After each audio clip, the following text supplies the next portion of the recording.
স্ত্রীকে বোঝার ক্ষমতা একজন স্বামীর কখনোই থাকে না। কথাটা কেন বললাম আজকে এই ভিডিওতে, চলো শেয়ার করি তোমাদের সাথে।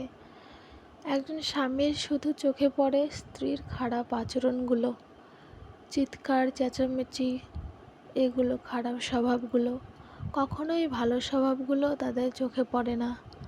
স্ত্রী কি চায় না চায় সেটা বোঝার চেষ্টাও করে না, হয়তো গুরুত্বই দেয় না সেরকমভাবে। ওই জন্য একজন স্ত্রী সবসময় চায় তার স্বামী যেন তার কাছাকাছি থাকুক, সে যেন তার কথাগুলো মন খুলে তার স্বামীকে বলতে পারে, কিন্তু স্বামীর সেদিকে কোনো ভ্রুক্ষেপই নেই।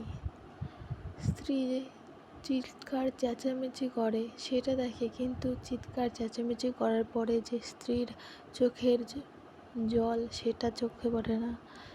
সারা রাত না ঘুমিয়ে বালিশ চেপে কান্না করার আওয়াজও তাদের কানে যায় না।